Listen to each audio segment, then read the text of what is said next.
Hello dear students, welcome to CBSE classroom. It's me Irfana. നമ്മൾ ഇന്ന് physics magnetic effects of electric current എന്ന് പറയുന്ന ചാപ്റ്ററിനെ base ചെയ്ത് കുറച്ച് പ്രീവിയസ് ഇയർ ക്വസ്റ്റ്യൻസ് ആണ് ഡിസ്കസ് ചെയ്യാൻ പോകുന്നത്.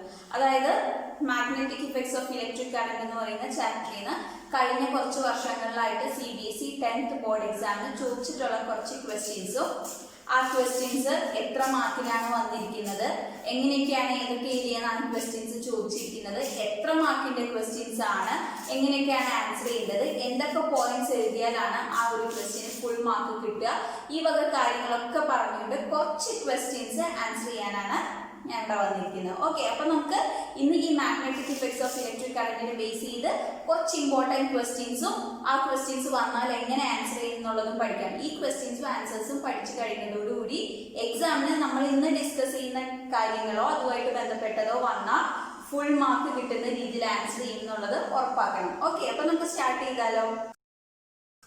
നമുക്ക് 2015 magnetic effects of electric current എന്ന് പറയുന്ന ചാപ്റ്ററിൽ നിന്ന് വന്ന ഒരു 3 മാർക്ക് ക്വസ്റ്റ്യൻ ഡിസ്കസ് ചെയ്യാം.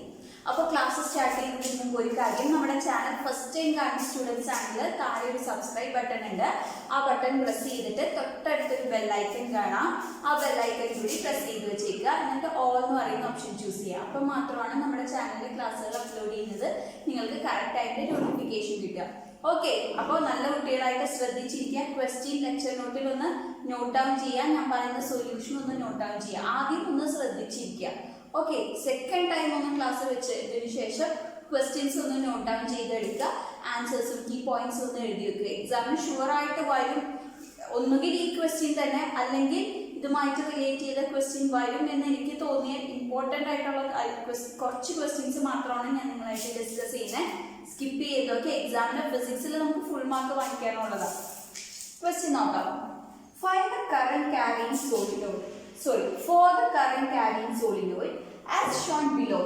ഇവിടെ ഒരു കറന്റ് ക്യാരിയിങ് സോളിനോയിഡ് തന്നിട്ടുണ്ട്. ക്വസ്റ്റ്യനിൽ ഒരു ഫിഗർ തന്നിട്ടുണ്ട്. Draw the magnetic field lines. ഈ ഒരു സോളിനോയിഡിന്റെ മാഗ്നറ്റിക് ഫീൽഡ് ലൈൻസ് വരയ്ക്കണം. അതാണ് ക്വസ്റ്റ്യന്റെ first part. And giving reason explain that out of 3 points, അതായത് A, B, C എന്ന് പറഞ്ഞ 3 points തന്നിട്ടുണ്ട്. At which point the field strength is maximum. അതായത് ഈ സോളിനോയിഡിന്റെ അകത്തൊരു പോയിന്റ് തന്നിട്ടുണ്ട് A, ഇതിന്റെ പുറത്തൊരു പോയിന്റ് തന്നിട്ടുണ്ട് B, ഇതിന്റെ എൻഡിൽ ഒരു പോയിന്റ് തന്നിട്ടുണ്ട് C. ഇങ്ങനെ 3 പോയിന്റ്സ് തന്നിട്ടുണ്ട് A, B, C. ഈ 3 പോയിന്റ്സിൽ വെച്ചിട്ട് ഏത് പോയിന്റിലായിരിക്കും മാഗ്നറ്റിക് ഫീൽഡിന്റെ സ്ട്രെങ്ത് കൂടുതൽ? ഇതാണ് ക്വസ്റ്റ്യൻ. അപ്പോൾ ഇവിടെ അതുപോലെ തന്നെ ഏതിലാണ് കുറവ്, മിനിമം. മാഗ്നറ്റിക് ഫീൽഡ് മാക്സിമം ഇതിൽ ഏത് പോയിന്റിലാണ്, മിനിമം ഏത് പോയിന്റിലാണ് ചോദിച്ചിട്ടുണ്ട്. അപ്പൊ 3 മാർക്ക് ക്വസ്റ്റ്യൻ ആയതുകൊണ്ട് തന്നെ ഈ ക്വസ്റ്റ്യന്റെ ഫസ്റ്റ് പാർട്ടിന് 1.5 മാർക്ക് ആയിരിക്കും, സെക്കൻഡ് പാർട്ടിന് 1.5 മാർക്ക് ആയിരിക്കും. അതായത് സോളിനോയിഡിന്റെ മാഗ്നറ്റിക് ഫീൽഡ് വരയ്ക്കാനാണ് ഫസ്റ്റ് പാർട്ട്. ആ ഡയഗ്രാം കറക്റ്റ് ആയിട്ട് വരച്ചു കഴിഞ്ഞാൽ നമുക്ക് 1.5 മാർക്ക് കിട്ടും. അത് കഴിഞ്ഞ് ഈ സെക്കൻഡ് പാർട്ടും കറക്റ്റ് ആയിട്ട് ആൻസർ ചെയ്ത് കഴിഞ്ഞാൽ അഗെയിൻ 1.5, 3 മാർക്സ്. അപ്പൊ ഞാൻ ആദ്യം സെക്കൻഡ് പോർഷൻ ആൻസർ ചെയ്യാം, അതിനുശേഷം ഞാൻ ഡയഗ്രാം വരച്ച് കാണിക്കും. അതായത് സെക്കൻഡ് പോർഷൻ എന്താണ്? A, B, C എന്ന് പറയുന്ന 3 പോയിന്റ് ഉണ്ട്. ഇതിൽ ഏത് പോയിന്റിലാണ് മാഗ്നറ്റിക് ഫീൽഡിന്റെ സ്ട്രെങ്ത് മാക്സിമം, മിനിമം? ഓക്കെ, അപ്പോൾ സോളിനോയിഡിന്റെ പുറത്തുള്ള പോയിന്റ്, ഔട്ട്സൈഡ് പോയിന്റിലായിരിക്കും എന്ത്, മാഗ്നറ്റിക് ഫീൽഡ് ഏറ്റവും കുറവ്. ഇവിടെ ഔട്ട്സൈഡ് പോയിന്റ് ഏതാ? B ആണ്. സോ മാഗ്നറ്റിക് ഫീൽഡിന്റെ ഞാൻ ഷോർട്ട് ആക്കിയാണ് MF എഴുതിയത്. മാഗ്നറ്റിക് ഫീൽഡിന്റെ സ്ട്രെങ്ത് മിനിമം എവിടെയാണ്? ബിയില്. റീസൺ എന്താ? ഔട്ട്സൈഡ് പോയിന്റ് ആണ് അല്ലെ. B എന്ന് പറയുന്നത് ഔട്ട്സൈഡ് പോയിന്റ് ആണ്. ഔട്ട്സൈഡിലായിരിക്കും എന്ത്, മാഗ്നറ്റിക് ഫീൽഡിന്റെ സ്ട്രെങ്ത് ഏറ്റവും കുറവ്, മിനിമം. പിന്നെ അപ്പൊ ഏറ്റവും കുറവ് B ആണ്. നമുക്ക് ഇങ്ങനെ ഇൻക്രീസിങ് ഓർഡറിൽ എഴുതി പോവാം. ഇനി നോക്കിയാൽ എയും ഉണ്ട്, സിയും ഉണ്ട്.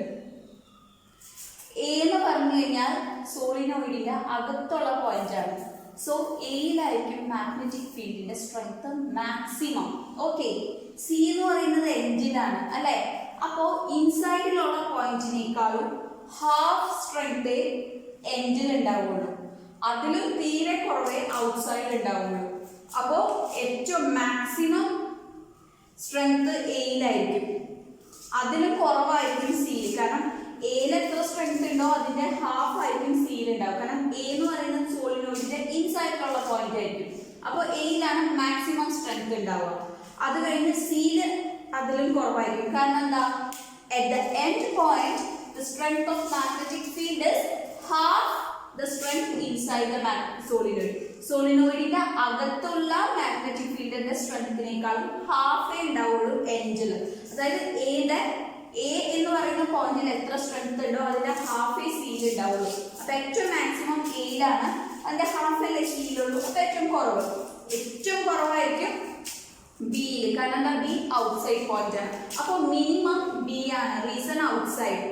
മാക്സിമം സ്ട്രെങ്ത് എവിടെയാ ഉള്ളത്? മാക്സിമം സ്ട്രെങ്ത് ഉള്ളത് അറ്റ് പോയിന്റ് എ. കാരണം റീസൺ ഇൻസൈഡ് അല്ലെ, സോളിനോയിഡിന്റെ ഇൻസൈഡ് ആണ്. അപ്പൊ ഇതും പറയണം, സി എന്ന് പറയുന്നത് എൻഡ് പോയിന്റിലാണ്. അതുകൊണ്ട് തന്നെ ഹാഫ് സ്ട്രെങ്ത് ഉണ്ടാവുള്ളൂ. അകത്തുള്ളതിന്റെ ഹാഫ് സ്ട്രെങ്ത് സിയിൽ ഉണ്ടാവുള്ളൂ. കാരണം സി എൻഡ് പോയിന്റ് ആണ്. എന്നിട്ട് ഇങ്ങനെ ഇൻക്രീസിങ് ഓർഡറിൽ ഇത് കാണിക്കുക, അല്ലെങ്കിൽ ഡിക്രീസിങ് ഓർഡറിൽ എയിലാണ് ഏറ്റവും കൂടുതൽ, അതിനേക്കാളും കുറവ് ബി, അതിനേക്കാളും കുറവ് സി അല്ലെ. എയുടെ ഹാഫ് അല്ലേ സിയിലുള്ളൂ, എൻഡ് പോയിന്റ് ആയതുകൊണ്ട് ഏറ്റവും കുറവ് ബി. കാരണം ബി ഔട്ട്സൈഡ് ആണ്. അപ്പോ മിനിമം എവിടെയാണ്, മാക്സിമം എവിടെയാണെന്ന് മനസ്സിലായല്ലോ.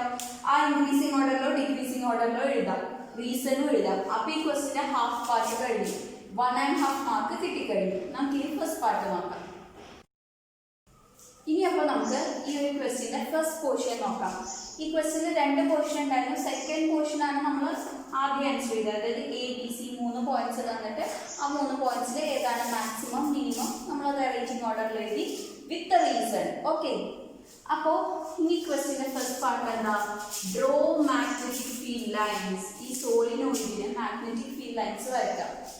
ഞാൻ ഓൾറെഡി മാഗ്നറ്റിക് ഫീൽഡ് ഈ ഒരു ചാപ്റ്ററിനെ ബേസ് ചെയ്ത്, അതായത് magnetic effects of electric current എന്ന് പറയുന്ന ഈ ചാപ്റ്ററിനെ ബേസ് ചെയ്ത് 4 or 5 ക്ലാസ്സസ് ഓൾറെഡി അപ്ലോഡ് ചെയ്തിട്ടുണ്ട്. അതിൽ സെക്കൻഡ് പാർട്ടിലാണെന്ന് തോന്നുന്നു സോളിനോയിഡ് എന്താണ്, സോളിനോയിഡിന്റെ പ്രോപ്പർട്ടീസ് എന്താണ്, എങ്ങനെയൊക്കെയാണ് സോളിനോയിഡ് യൂസ് ചെയ്യുന്നത്, അതുപോലെ തന്നെ സോളിനോയിഡിന്റെ മാഗ്നറ്റിക് ഫീൽഡ് ലൈൻസ് എങ്ങനെ വരയ്ക്കാം, ഇതൊക്കെ ഞാൻ ഡീറ്റെയിൽ ആയിട്ട് ഈ ചാപ്റ്ററിനെ ബേസ് ചെയ്ത് ഞാൻ ചെയ്ത പാർട്ട് 2 പാർട്ട് 3 പറഞ്ഞിട്ടുണ്ട്. എന്നാലും നിങ്ങൾക്ക് ഇപ്പോൾ മനസ്സിലാവാൻ വേണ്ടി ഒന്നുകൂടി വരച്ചതാണ്. ഫസ്റ്റ് പോർഷൻ ഇത്രയേ ഉള്ളൂ, സോളിനോയിഡിന്റെ മാഗ്നറ്റിക് ലൈൻസ് വരയ്ക്കാം. അതായത് ഒരു സോളിനോയിഡ് എടുക്കുക, ഒരു സർക്യൂട്ടുമായിട്ട് കണക്ട് ചെയ്യാം. ഈ സർക്യൂട്ട് ആക്കുന്ന ടൈമിൽ എന്ത് വെച്ചു, ഈ സോളിനോയിഡിൽ കൂടെ കറന്റ് പാസ് ചെയ്ത് തുടങ്ങും. അപ്പോൾ സോളിനോയിഡ് ഒരു മാഗ്നറ്റ് ആയിട്ട് ആക്ട് ചെയ്യും. അപ്പോൾ സോളിനോയിഡിന്റെ മാഗ്നറ്റിക് ഫീൽഡ് ലൈൻസ് ഇങ്ങനെയാണ്. ഇത്രയും ശ്രദ്ധിക്കേണ്ടുള്ളൂ. ഒരു സോളിനോയിഡ് വരയ്ക്കുക, ഒരു സർക്യൂട്ടിനോട് കണക്ട് ചെയ്യാം. അത് കഴിഞ്ഞ് ഫീൽഡ് ലൈൻസ് വരയ്ക്കുമ്പോൾ സോളിനോയിഡിന്റെ ഉള്ളിൽ എപ്പോഴും ഡിറക്ഷൻ സൗത്ത് ടു നോർത്ത് ആയിട്ട്. ഓക്കെ, സോളിനോയിഡിന്റെ ഉള്ളിൽ എന്നിട്ട് നോർത്തും സൗത്തും മാർക്ക് ചെയ്യാം. അതിനുശേഷം സോളിനോയിഡിന്റെ ഉള്ളിൽ മാഗ്നറ്റിക് ഫീൽഡ് ലൈൻസ് എപ്പോഴും സൗത്ത് ടു നോർത്ത് ആയിരിക്കും. കണ്ടോ, ഞാൻ ഈ റെഡ് കളർ കൊണ്ട് വരച്ചിരിക്കുന്ന ലൈൻസ് ഒക്കെ സോളിനോയിഡിന്റെ ഉള്ളിലത്തതാണ്. ഇത് സൗത്ത് ടു നോർത്ത് ആയിരിക്കും. ഡിറക്ഷൻ വരയ്ക്കുമ്പോൾ അങ്ങോട്ടാണ് ആയത്. South to north. സോളിനോയിഡിന്റെ പുറത്ത് ഔട്ട്സൈഡിൽ എങ്ങനെയായിരിക്കും magnetic field lines, north to south ആയിരിക്കും. ഞാൻ ഈ ബ്ലൂ ലൈൻസ് കൊണ്ട് വരച്ചിരിക്കുന്ന കോൺസെൻട്രിക് സർക്കിൾസ് സോളിനോയിഡിന്റെ ഔട്ട്സൈഡിലുള്ള മാഗ്നറ്റിക് ഫീൽഡ് ലൈൻസ്. സോളിനോയിഡിന്റെ ഔട്ട്സൈഡിൽ എങ്ങനെയാ ഡിറക്ഷൻ നോർത്ത് ടു സൗത്ത് ആയിരിക്കും. നോർത്ത് ടു സൗത്ത് കേട്ടോ, താഴെ മേലെ നോർത്ത് ടു സൗത്ത് ആണ്. അപ്പൊ ഇത്ര ശ്രദ്ധിക്കേണ്ടുള്ളൂ. സോളിനോയിഡ് വരയ്ക്കാം, സർക്യൂട്ടിനോട് കണക്ട് ചെയ്യാം. സോളിനോയിഡിന്റെ ഇൻസൈഡിലെ ഡിറക്ഷൻ സൗത്ത് ടു നോർത്ത് ആയിരിക്കും. സോളിനോയിഡിന്റെ ഔട്ട്സൈഡിലെ മാഗ്നറ്റിക് ഫീൽഡ് ലൈൻസ് നമ്മളിങ്ങനെ കോൺസെൻട്രിക് സർക്കിൾസ് വരച്ചാണ് കാണിക്കുക. അതെന്താ, ഡിറക്ഷൻ നോർത്ത് ടു സൗത്ത് ആയിരിക്കും. പിന്നെ ആദ്യം വരയ്ക്കുന്ന കോൺസെൻട്രിക് സർക്കിൾസ് അടുപ്പിച്ച് വരയ്ക്കുക. കാരണം എന്താ, സോളിനോയിഡിന്റെ തൊട്ടടുത്തുള്ളതാണ്. മാഗ്നറ്റിക് ഫീൽഡ് സ്ട്രോങ് ആയിരിക്കും. മാഗ്നറ്റിക് ഫീൽഡ് സ്ട്രോങ് ആണെങ്കിൽ ഈ കോൺസെൻട്രിക് സർക്കിൾസ് വളരെ ക്രൗഡഡ് ആയിരിക്കും, അടുപ്പിച്ചായിരിക്കും. പിന്നെ മാഗ്നറ്റിക് ഫീൽഡ് ലൈൻസ് ഈ സോളിനോയിഡിന്റെ അടുത്തുനിന്ന് നീങ്ങും തോറും, ദൂരേക്ക് പോകും തോറും മാഗ്നറ്റിക് ഫീൽഡിന്റെ സ്ട്രെങ്ത് കുറയും. ഈ കോൺസെൻട്രിക് സർക്കിൾസും കൂടുതൽ വൈഡർ ആവും. പിന്നെ വരയ്ക്കുന്നത് ഇങ്ങനെ കൂടുതൽ ഗ്യാപ്പ് ഇട്ട് വരയ്ക്കുക. ഓക്കെ, നോർത്ത് ടു സൗത്ത് ഈ ഡയറക്ഷൻ. പിന്നെ വരയ്ക്കുമ്പോൾ നിങ്ങളൊരു 3 എണ്ണമൊക്കെ വരച്ച് കാണിക്കുക. ആദ്യത്തെ 2 എണ്ണം അടുപ്പിച്ച്, അതായത് മാഗ്നറ്റിക് ഫീൽഡ് സ്ട്രോങ് ആണ്. പിന്നെ വരയ്ക്കുന്നത് കുറച്ചുകൂടി വൈഡർ ആയിട്ട്, അതായത് മാഗ്നറ്റിക് ഫീൽഡിന്റെ സ്ട്രെങ്ത് കുറയുകയാണ്. സോ കുറച്ചും കൂടി വൈഡർ ആയിട്ട് വരയ്ക്കുക. ഇനി നമ്മൾ എത്രത്തോളം സോളിനോയിഡിൽ നിന്ന് ഡിസ്റ്റൻസ് പോകുന്നോ അത്രത്തോളം മാഗ്നറ്റിക് ഫീൽഡിന്റെ സ്ട്രെങ്ത് കുറഞ്ഞു വരും. അപ്പോൾ ഈ വരയ്ക്കുന്നത് കൂടുതൽ വൈഡർ ആയിക്കൊണ്ടിരിക്കും. ഓക്കെ, 2 or 3 വരച്ച് കാണിച്ചാൽ മതി. അപ്പോൾ ഒരു സോളിനോയിഡിന്റെ മാഗ്നറ്റിക് ഫീൽഡ് ലൈൻ വരയ്ക്കാൻ അറിയാലോ. ഈ ഡയഗ്രാം വരച്ചാൽ നിങ്ങൾക്ക് 1.5 മാർക്ക് കിട്ടും. പിന്നെ നമ്മൾ നേരത്തെ പറഞ്ഞ ABC അതിൽ ഏതാണ് മാക്സിമം മിനിമം അത് എഴുതി കഴിഞ്ഞാൽ 1.5 മാർക്ക് കിട്ടും. ടോട്ടൽ 3 മാർക്സ് കിട്ടും.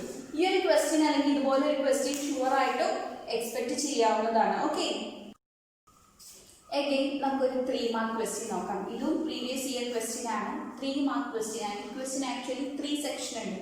ഓരോ സെക്ഷനും 1 mark each. Okay, first part എന്ന് പറഞ്ഞാൽ what are magnetic field lines, അതാണ് ഒരു ക്വസ്റ്റ്യൻ. മാഗ്നറ്റിക് ഫീൽഡ് ലൈൻസിന്റെ ഡെഫിനിഷൻ എഴുതിയാൽ നമുക്ക് കറക്റ്റ് ആയിട്ട് 1 മാർക്ക് കിട്ടും. പിന്നെ ജസ്റ്റിഫൈ ദ ഫോളോയിങ് സ്റ്റേറ്റ്മെന്റ്സ് എന്ന് പറഞ്ഞ 2 സ്റ്റേറ്റ്മെന്റ്സ് തന്നിട്ടുണ്ട്. ഈ 2 സ്റ്റേറ്റ്മെന്റ്സിന്റെയും റീസൺ എഴുതണം. അപ്പോൾ ഇത് ഓരോന്നിനും ഓരോ മാർക്ക്. മാഗ്നറ്റിക് ഫീൽഡ് ലൈൻസിന്റെ ഡെഫിനിഷൻ 1 മാർക്ക്, അങ്ങനെ 1 1 1 total 3 marks. Magnetic field lines എന്താ?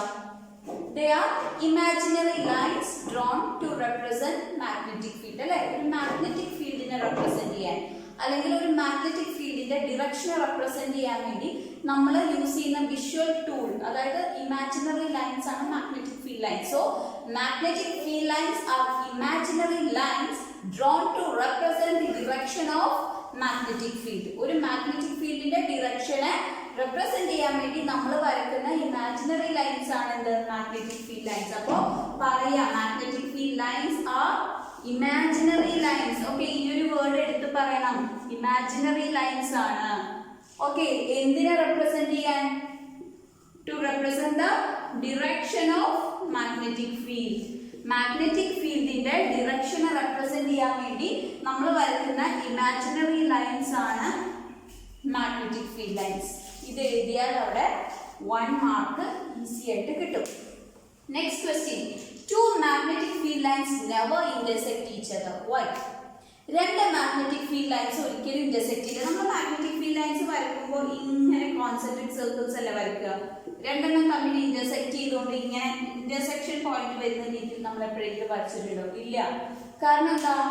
മാഗ്നറ്റിക് ഫീൽഡ് ലൈൻ നമ്മൾ വരയ്ക്കുന്നത് മാഗ്നറ്റിക് ഫീൽഡിന്റെ ഡിറക്ഷൻ കാണിക്കാനല്ലേ. സോ മാഗ്നറ്റിക് ഫീൽഡ് ലൈനിന്റെ ഓരോ പോയിന്റും എന്താണ്? മാഗ്നറ്റിക് ഫീൽഡിന്റെ ഡിറക്ഷനെയാണ് സ്പെസിഫൈ ചെയ്യുന്നത്. അപ്പോ എവിടെയെങ്കിലും വെച്ചിട്ട് 2 ഇങ്ങനെ മാഗ്നറ്റിക് ഫീൽഡ് ലൈൻസ് ഇന്റർസെക്ട് ചെയ്താൽ അതിന്റെ അർത്ഥം ആ പോയിന്റ് 2 ഡിറക്ഷനിലോട്ട് പോയിന്റ് ചെയ്യുന്നുണ്ടെന്നാ. അതായത് മാഗ്നറ്റിക് ഫീൽഡിന് അറ്റ് എ ടൈം 2 ഡിറക്ഷൻ നടക്കില്ലല്ലോ. മാഗ്നറ്റിക് ഫീൽഡിന് ഒരു ഡിറക്ഷനല്ലേ ഉണ്ടാവുള്ളൂ. At a point at a time ഒരു ഡയറക്ഷനിലോട്ടല്ലേ അത് പോയിന്റ് ചെയ്യുന്നുണ്ടാവുള്ളൂ. അപ്പോ ഇന്റർസെക്ഷൻ പോസിബിൾ അല്ല. കാരണം 2 മാഗ്നറ്റിക് ഫീൽഡ് ലൈൻസ് ഇന്റർസെക്ട് ചെയ്ത് വരച്ചാൽ അതിന്റെ അർത്ഥം അത് മാഗ്നറ്റിക് ഫീൽഡിന് 2 ഡിറക്ഷൻ ഉണ്ടെന്നാണ്. അത് പോസിബിൾ അല്ല. സോ ഇന്റർസെക്ട് ചെയ്ത് വരയ്ക്കുന്നത് പോസിബിൾ അല്ല. മനസ്സിലായോ? അപ്പൊ ആ ഒരു റീസൺ എഴുതി കഴിഞ്ഞാൽ ഇവിടെ എഗെയിൻ നമുക്ക് 1 മാർക്ക് കിട്ടും. അപ്പൊ പറയണം, എടുത്തു പറയണം, ഇന്റർസെക്ട് ചെയ്താൽ മീൻസ് അതെന്താ പോയിന്റ് ചെയ്യുന്നത്? മാഗ്നറ്റിക് ഫീൽഡിന് 2 ഡിറക്ഷൻ ഉണ്ടെന്നാണ്. അത് പോസിബിൾ അല്ല, ഇമ്പോസിബിൾ ആണ്. അപ്പോ ഇന്റർസെക്ട് ചെയ്ത് വരയ്ക്കാനായിട്ട് പറ്റില്ല. Next question, magnetic field lines R closed curves. അല്ല, മാഗ്നറ്റിക് ഫീൽഡ് ലൈൻസ് നമ്മൾ വരയ്ക്കുമ്പോൾ ഇങ്ങനെ ക്ലോസ്ഡ് കർവ് ആയിട്ടാണ് വരയ്ക്കുക. കാരണം എന്താ? മാഗ്നറ്റിക് ഫീൽഡ് ലൈൻസ് എപ്പോഴും ഒരു ഡിറക്ഷനിൽ നിന്ന് എമർജ് ചെയ്ത് മറ്റൊരു ഡിറക്ഷനിൽ വന്ന് കൺവേർജ് ചെയ്യണം. അതായത് ഇപ്പോൾ ബാർ മാഗ്നറ്റിന്റെയും സോളിനോയിഡിന്റെ ഒക്കെ ഔട്ട്സൈഡ് ആണെങ്കിൽ നമ്മൾ ഇങ്ങനെ നോർത്തും സൗത്തും മാർക്ക് ചെയ്താൽ നോർത്തും സൗത്തും മാർക്ക് ചെയ്യുകയാണെങ്കിൽ ഔട്ട്സൈഡ് എന്ന് പറയുന്നത് എപ്പോഴും നോർത്തിൽ നിന്ന് ഡൈവേർജ് ചെയ്യുന്നു, സൗത്തിൽ വന്ന് കൺവേർജ് ചെയ്യുന്നു. നോർത്തിൽ നിന്ന് ഡൈവേർജ് ചെയ്യുന്നു, സൗത്തിൽ വന്ന് കൺവേർജ് ചെയ്യുന്നു. അതുകൊണ്ട് തന്നെ ക്ലോസ്ഡ് കർവ്സ് ആയിരിക്കും. അതുപോലെ ഇനി ഇതിന്റെ ഉള്ളിലാണെങ്കിലോ ബാർ മാഗ്നറ്റ് ആയാലും സോളിനോയിഡ് ആയാലും ഉള്ളിലാണെങ്കിൽ ഇൻസൈഡ് ആണെങ്കിൽ സൗത്തിൽ നിന്ന് ഡൈവേർജ് ചെയ്യുന്നു, നോർത്തിൽ കൺവേർജ് ചെയ്യുന്നു. സൗത്തിൽ നിന്ന് എമർജ് ചെയ്യുന്നു, നോർത്തിൽ കൺവേർജ് ചെയ്യുന്നു. അപ്പോൾ ഒരു ഡിറക്ഷനിൽ നിന്ന് ഡൈവേർജ് ചെയ്ത് അനദർ ഡിറക്ഷനിൽ കൺവേർജ് ചെയ്യുമ്പോൾ they will be closed curves. എന്നിട്ട് എക്സാമ്പിൾ പറയാം. ഫോർ എക്സാമ്പിൾ ബാർ മാഗ്നറ്റിന്റെ കേസിലോ സോളിനോയിഡിന്റെ കേസിലോ, അതായത് ഔട്ട്സൈഡ് ആണെങ്കിൽ നോർത്തിൽ നിന്ന് എമർജ് ചെയ്ത് സൗത്തിൽ കൺവേർജ് ചെയ്യുന്നു, ഇൻസൈഡ് ആണെങ്കിൽ സൗത്തിൽ നിന്ന് എമർജ് ചെയ്ത് നോർത്തിൽ ചെന്ന് കൺവേർജ് ചെയ്യുന്നു. അങ്ങനെ ഒരു ഡയറക്ഷനിൽ നിന്ന് എമർജ് ചെയ്ത് മറ്റൊരു ഡയറക്ഷനിൽ converge ചെയ്യുന്നോണ്ടാണ് they are forming closed curves. അങ്ങനെ 3 റീസൺ ആയി അല്ലേ? ഫസ്റ്റ് എക്സ്പ്ലനേഷൻ എഴുതി, സെക്കൻഡിന്റെ റീസൺ എഴുതി, ഈ തേർഡിന്റെ റീസൺ എഴുതി. 1 1 1 നമുക്കിവിടെ ടോട്ടൽ 3 മാർക്സ് ഈസി ആയിട്ട് അടിച്ചെടുക്കാം. നമുക്ക് ഇനി ഒരു 2 മാർക്ക് ക്വസ്റ്റ്യൻ നോക്കാം. ഓക്കെ, 2014 വന്നൊരു 2 മാർക്ക് ക്വസ്റ്റ്യൻ ആണ്. ഇത് കുറേ ക്വസ്റ്റ്യൻ പേപ്പേഴ്സിൽ കണ്ടിട്ടുണ്ട്. ഓക്കെ, 2014 ഒരെണ്ണം ഞാൻ എടുത്ത് പറഞ്ഞതാണ്. ഇഷ്ടം പോലെ അതിന് ശേഷമുള്ള പേപ്പേഴ്സിലും അതിന് മുമ്പുള്ള പേപ്പേഴ്സിലൊക്കെ കാണും ഈ ഒരു ക്വസ്റ്റ്യൻ. അതായത് 2 മാർക്ക് ക്വസ്റ്റ്യൻ ആണ്. 2 പാർട്ടുണ്ട്. ഓരോ പാർട്ടിനും 1 mark. Okay, first question, why and when does a current carrying conductor kept in a magnetic field experience a force? ഒരു മാഗ്നറ്റിക് ഫീൽഡിൽ ഇരിക്കുന്ന ഒരു കറന്റ് ക്യാരിങ് കണ്ടക്ടർ ഒരു ഫോഴ്സ് എക്സ്പീരിയൻസ് ചെയ്യുന്നുണ്ട്. ആ ഫോഴ്സ് എപ്പോഴാണ്, വൈ ആൻഡ് വെൻ, എപ്പോഴാണ് കണ്ടക്ടർ ഫോഴ്സ് എക്സ്പീരിയൻസ് ചെയ്യുന്നത്, when and why, the reason. Okay, അതായത് ഞാൻ ജസ്റ്റ് അതിന്റെ കീ പോയിന്റ്സ് എഴുതിയിട്ടതാണ് നിങ്ങൾക്ക് ലെക്ചറിലോട്ട് എഴുതുമ്പോൾ എളുപ്പത്തിന്. അതായത് ഒരു കറന്റ് ക്യാരിങ് കണ്ടക്ടർ എന്ന് പറഞ്ഞാൽ ആ കണ്ടക്ടറിലൂടെ കറന്റ് ഫ്ലോ ചെയ്യുന്നുണ്ട് ഇല്ലേ. ഒരു കണ്ടക്ടറിലൂടെ കറന്റ് ഫ്ലോ ചെയ്യുന്നത് എപ്പോഴാണ്, ആ കണ്ടക്ടറിലൂടെ ഫ്രീ ഇലക്ട്രോൺസ് ഇങ്ങനെ മൂവ് ചെയ്തുകൊണ്ടിരിക്കുമ്പോൾ, ഡ്രിഫ്റ്റ് ചെയ്തുകൊണ്ടിരിക്കുമ്പോൾ അല്ലെ. ഒരു കണ്ടക്ടറിലൂടെ ഫ്രീ ഇലക്ട്രോൺസ് ഡ്രിഫ്റ്റ് ചെയ്തുകൊണ്ടിരിക്കുമ്പോഴാണ് അവിടെ കറന്റ് ഉണ്ടെന്ന് പറയുന്നത്, ആ കണ്ടക്ടറിൽ കറന്റ് ഉണ്ടെന്ന് പറയുന്നത്. അപ്പോൾ ഇങ്ങനെ ഫ്രീ ഇലക്ട്രോൺസ് ഡ്രിഫ്റ്റ് ചെയ്ത് കൊണ്ടിരിക്കുന്ന ടൈമിൽ ഓരോ ഡ്രിഫ്റ്റഡ് ഇലക്ട്രോണും എന്താ, ഒരു ഫോഴ്സ് എക്സ്പീരിയൻസ് ചെയ്യുന്നുണ്ട്. ഓക്കെ, അപ്പോൾ ഒരു കണ്ടക്ടറിൽ കറന്റ് ഫ്ലോ ഉണ്ടെങ്കിൽ അതിൻ്റെ അർത്ഥം ആ കണ്ടക്ടറിൽ കുറേ ഫ്രീ ഇലക്ട്രോൺസ് ഇങ്ങനെ മൂവ് ചെയ്തുകൊണ്ടിരിക്കുന്നുണ്ട്. അതിൽ ഓരോ ഇലക്ട്രോണും ഒരു മാഗ്നറ്റിക് ഫോഴ്സ് എക്സ്പീരിയൻസ് ചെയ്യുന്നുണ്ട്. അങ്ങനെ ഈ എല്ലാ ഇലക്ട്രോൺസിൻ്റെയും കൂടെ മാഗ്നറ്റിക് ഫോഴ്സ്, ആ ഒരു കളക്റ്റീവ് ഫോഴ്സ് ആണ് നമ്മുടെ കണ്ടക്ടർ എക്സ്പീരിയൻസ് ചെയ്യുന്നത്. കാരണം കണ്ടക്ടറിൻ്റെ ഉള്ളിൽ കറന്റ് ഉണ്ട്, അതായത് കണ്ടക്ടറിൻ്റെ ഉള്ളിൽ കൂടെ ഇലക്ട്രോൺസ് മൂവ് ചെയ്തുകൊണ്ടിരിക്കുന്നുണ്ട്. ഓരോ ഇലക്ട്രോണും മാഗ്നറ്റിക് ഫീൽഡ്സ് എക്സ്പീരിയൻസ് ചെയ്യുന്നുണ്ട്. ഈ ഓരോ ഇലക്ട്രോണും എക്സ്പീരിയൻസ് ചെയ്യുന്നതുണ്ടല്ലോ, അതിൻ്റെ എല്ലാത്തിൻ്റെയും കൂടെ സം ടോട്ടൽ, അതായത് ഈ കണ്ടക്ടറിൻ്റെ ഉള്ളിലുള്ള എല്ലാ മൂവിങ് ഇലക്ട്രോൺസിൻ്റെയും കൂടെ ഒരു ടോട്ടൽ മാഗ്നറ്റിക് ഫോഴ്സ്, അതാണ് ഈ കണ്ടക്ടർ എക്സ്പീരിയൻസ് ചെയ്യുന്നത്. ഓക്കെ, അതാണ് ഫസ്റ്റ് ക്വസ്റ്റ്യൻ്റെ ആൻസർ. ഒന്നുമില്ല, ഡ്രിഫ്റ്റഡ് ഫ്രീ ഇലക്ട്രോൺസ് ഉണ്ട്, ഓരോ ഇലക്ട്രോൺസും മാഗ്നറ്റിക് ഫോഴ്സിനെ എക്സ്പീരിയൻസ് ചെയ്യുന്നുണ്ട്. ഈ ഫോഴ്സ് കളക്റ്റീവ്ലി ഓരോ ഇലക്ട്രോൺസിൻ്റെയും കൂടെ ടോട്ടൽ കളക്റ്റീവ്ലി ആണ് കണ്ടക്ടർ എക്സ്പീരിയൻസ് ചെയ്യുന്നത്. ഓക്കെ, ഇനി അപ്പോൾ ഇത്രയും എഴുതിയാൽ 1 മാർക്ക് കിട്ടും. നെക്സ്റ്റ് പാർട്ട് എന്താണ്, list the factors on which the direction of the force depends. അപ്പോൾ ഈ കണ്ടക്ടർ എക്സ്പീരിയൻസ് ചെയ്യുന്ന ഫോഴ്സിന്റെ ഡിറക്ഷൻ തീരുമാനിക്കുന്നത് ആരൊക്കെയാണ്, 2 കാര്യങ്ങളാണ്. അപ്പോൾ ഈ 2 പോയിന്റ്സും ഓരോ പോയിന്റിനും ഹാഫ് മാർക്ക് ആയിരിക്കും. 2 എഴുതി കഴിഞ്ഞാൽ 1 മാർക്ക് കിട്ടും. അങ്ങനെ 1 + 1 ടോട്ടൽ 2. അപ്പോൾ എന്തിനെല്ലാം ഡിപ്പെൻഡ് ചെയ്യുന്നത്, ഈ ഫോഴ്സ് എന്ന് പറയുന്നത് ഒന്ന് കണ്ടക്ടറിന്റെ ഉള്ളിലെ കറന്റിന്റെ direction of current flowing through the conductor, പിന്നെ ഡിറക്ഷൻ ഓഫ് മാഗ്നറ്റിക് ഫീൽഡ്. 2 കാര്യങ്ങളാണ്. ഒന്ന് കണ്ടക്ടറിന്റെ ഉള്ളിലൂടെ ഫ്ലോ ചെയ്തുകൊണ്ടിരിക്കുന്ന കറന്റ് ഉണ്ടല്ലോ, ആ കറന്റിന്റെ ഡിറക്ഷൻ, പിന്നെ മാഗ്നറ്റിക് ഫീൽഡിന്റെ ഡിറക്ഷൻ. ഈ 2നെയും ഡിപ്പെൻഡ് ചെയ്താണ് എന്തിരിക്കുന്നത്, ഈ ഫോഴ്സ് ഇരിക്കുന്നത്. ഓക്കെ, കണ്ടക്ടർ, ഒരു കറന്റ് ക്യാരിങ് കണ്ടക്ടർ മാഗ്നറ്റിക് ഫീൽഡിൽ ഇരിക്കുമ്പോൾ അതൊരു ഫോഴ്സ് എക്സ്പീരിയൻസ് ചെയ്യുന്നുണ്ട്. ആ ഫോഴ്സ് ഈ 2 ഫാക്ടേഴ്സിനെ ഡിപ്പെൻഡ് ചെയ്താണ് ഇരിക്കുന്നത്. ഓക്കെ, അപ്പോൾ ഈ 2 മാർക്ക് ക്വസ്റ്റ്യൻ കഴിഞ്ഞു. ആദ്യം ഈ ഒരു റീസൺ എഴുതാം, 1 മാർക്ക് കിട്ടും. അത് കഴിഞ്ഞ് ഈ ഒരു 2 പോയിന്റ് മെൻഷൻ ചെയ്യാം, എഗെയിൻ 1 മാർക്ക് കിട്ടും. Total 2 marks. ഓക്കെ, നമ്മളിപ്പോൾ 3 ക്വസ്റ്റ്യൻസ് ആണ് ഇപ്പോൾ ഡിസ്കസ് ചെയ്തത്. ഫസ്റ്റ് ഒരു 3 മാർക്ക് ക്വസ്റ്റ്യൻ, എഗെയിൻ ഒരു 3 മാർക്ക് ക്വസ്റ്റ്യൻ, ഇപ്പോൾ ഒരു 2 മാർക്ക് ക്വസ്റ്റ്യൻ. ഇത് 3 ക്വസ്റ്റ്യൻ പേപ്പറുകളിൽ ഇഷ്ടം പോലെ ക്വസ്റ്റ്യൻ പേപ്പറിൽ കണ്ടിട്ടുള്ളതാണ്. 3 മാർക്ക് ക്വസ്റ്റ്യൻ നിങ്ങൾ ഈ 2 3 മാർക്ക് ക്വസ്റ്റ്യൻസ് പഠിച്ചാൽ എന്തായാലും അത് നിങ്ങൾക്ക് ഇത്തവണ എക്സാമിന് എക്സ്പെക്ട് ചെയ്യാം. അതുപോലെ തന്നെ ഇതുപോലെ ഒരു 2 മാർക്ക് ക്വസ്റ്റ്യൻ, ഈ ഒരു ക്വസ്റ്റ്യൻ തന്നെ നിങ്ങൾക്ക് എക്സ്പെക്ട് ചെയ്യാം. ഓക്കെ, അപ്പോൾ ഈ ചാപ്റ്ററിനെ ബേസ് ചെയ്ത് ഇനിയും നമുക്ക് കുറേ ക്വസ്റ്റ്യൻസ് അടുത്ത ക്ലാസ്സുകളിലായിട്ട് ചെയ്യാം. ഇന്ന് തന്ന 3 ക്വസ്റ്റ്യൻസ് ഇപ്പം തന്നെ ശ്രദ്ധിച്ച് കേൾക്കുക, ഇപ്പം തന്നെ ലെക്ചർ നോട്ടിൽ എഴുതിയെടുക്കുക, സൊല്യൂഷൻ എഴുതിയെടുക്കുക, മനസ്സിലാക്കുക. ഈ 3 ക്വസ്റ്റ്യൻസ് ഇപ്പോഴേ കൈയോടെ പഠിച്ചേക്കാം. അപ്പോൾ 3 + 3 6, 6 + 2 8. ഒരു 8 മാർക്സിനുള്ള കാര്യങ്ങളാണ് നമ്മളിപ്പോൾ ഡിസ്കസ് ചെയ്തത്. ഈ 8 മാർക്സ് എക്സാമിന് നിങ്ങൾക്ക് ഷുവർ ആക്കുക. ഓക്കെ, ഇപ്പം തന്നെ നന്നായിട്ട് പ്രിപ്പയർ ചെയ്ത് ആ 8 മാർക്സ് ഉറപ്പിക്കുക. ഇതുപോലെ നമുക്ക് കുറച്ചേശ്ശെ എക്സാമിന് വരുന്ന ഓരോ പോർഷൻസും ഓരോ ക്വസ്റ്റ്യൻസും ഡിസ്കസ് ചെയ്ത് ഉറപ്പാക്കുക 3 മാർക്സ്. ഓക്കെ, അപ്പോൾ നല്ലപോലെ ശ്രദ്ധിക്കുക, ലെക്ചർ നോട്ട് എഴുതുക, പഠിക്കുക, ഫ്രണ്ട്സിന് എല്ലാവർക്കും ക്ലാസ് ഷെയർ ചെയ്ത് കൊടുക്കുക. നമുക്ക് മറ്റൊരു ക്ലാസ്സിൽ വീണ്ടും കാണാം. ബൈ.